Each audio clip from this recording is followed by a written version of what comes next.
كفايه بقى توريق الجلاش. هنعمل الجلاش ان شاء الله من غير ما نورقه ورقه بورقه كده ولا ندهنه سمنه.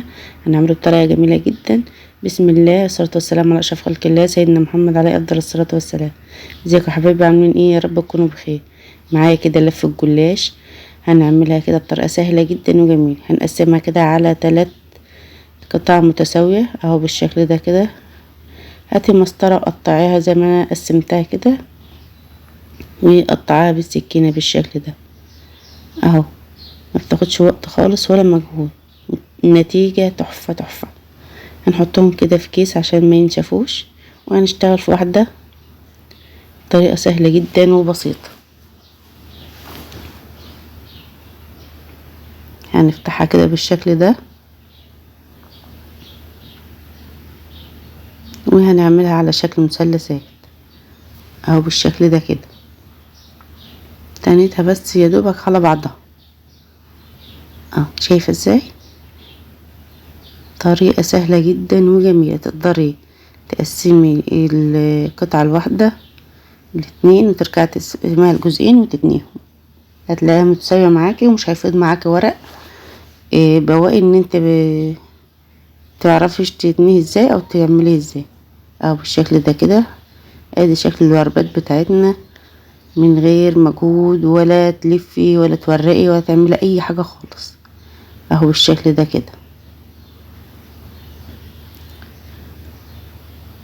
ولو وصلت معايا لغايه هنا متنسيش تشترك في القناه وتفعل الجرس على كلمه الكل عشان يوصلك كل فيديو جديد احنا بنعمله.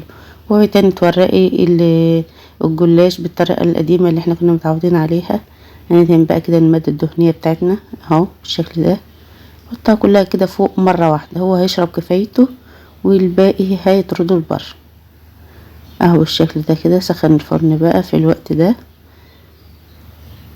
ويحطوا فيه الجلاش. هنعمل بقى معانا الكريمه اللي هنحشي بيها الجلاش. مع كده الحليب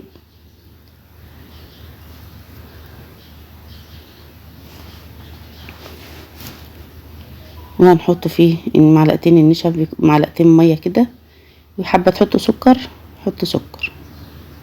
كده كده هنسقي الجلاش بالسيرب او الشربات.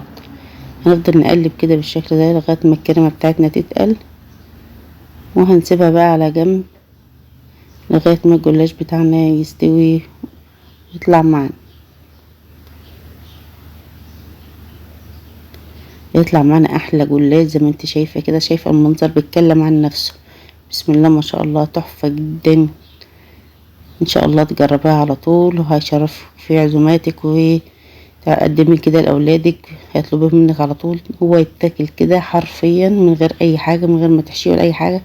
في الوقت ده تقدر تسقيه بالشربات. هيطلع معاكي تحفه جدا جدا وتستكفي بالنتيجه كده كويس جدا.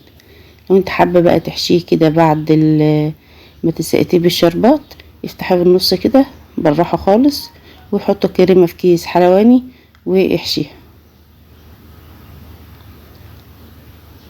بيطلع تحفه بسم الله ما شاء الله. شايفاه عامل ازاي؟ لونه ذهبي وجميل، ومخدش معانا وقت في الشغل ولا مجهود ولا اي حاجه.